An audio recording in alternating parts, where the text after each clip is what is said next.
नंदुरबार शहरात हेल्मेट सक्तीबाबत माननीय जिल्हा पोलीस अधीक्षक श्रवणदत्त साहेब यांनी कठोर भूमिका घेतली आहे. हरकत नाही, त्यांनी जिल्ह्याभरात ती मोहीम राबवली पाहिजे, पण ती कुठे राबवली पाहिजे?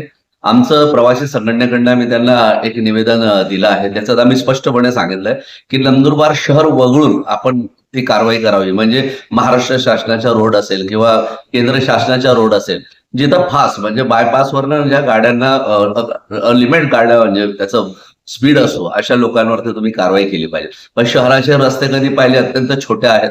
प्रत्येक तिथं घोल आहे, कुठे कुठे अतिक्रमण आहे. त्याच्यामुळे 20च्या स्पीडने इथं गाडी चालते प्रत्येक शहरात. मग ते शहादा असेल, नंदुरबार असेल, तळोदा असेल, जे छोटे छोटे गाव आहेत आदिवासी या पाड्यातील.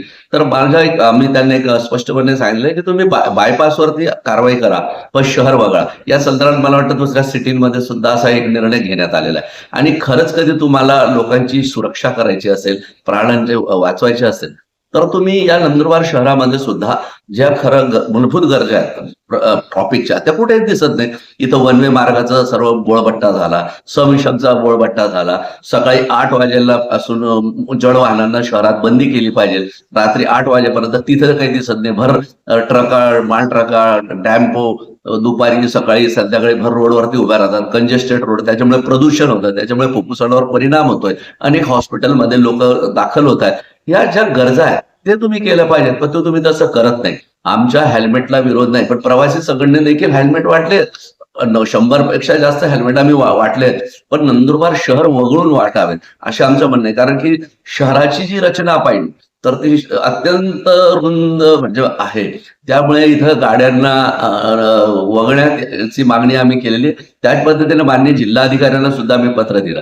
या संदर्भात वाहतूक पोलीस विभागाचे जे प्रमुख आहेत तिथं, त्यांच्याशी आम्ही सोशल मीडियाच्या माध्यमातून त्यांना ते निवेदनही पाठवलं. पण त्यांनी मला ओके म्हणून पाठवलं. म्हणजे त्यांच्या मनात सुद्धा आहे की खरी गोष्ट आहे की शहराची जी रचना आहे तिथं हेल्मेटची गरज नाही, असं मला त्यांच्या ओकेवरनं वाटतंय. परंतु आदिवासी हा दुर्गम भाग आहे. इथं MIDC नाही, इथं कुठलाही रोजगार नाही आणि शेतीवर अवलंबून असलेला आहे. आणि आज त्यांच्या पोटाला भाकरी नाहीये आणि मुद्दामून नुसतं निव्वळ 1,000 रुपये दंड, फक्त दंड करून सोडतात. आता तुम्ही पाहिलं असेल तर मागे काही लोकांनी फोटो व्हिडिओ बी व्हायरल केलेत. जो पोलीस अधिकारी आहे तो सुद्धा गाडी चालवताना त्याच्या डोक्यावर हेल्मेट नाही. फक्त ही सक्ती कधी आहे, सरकारची योजना आहे, ते केलं पाहिजे.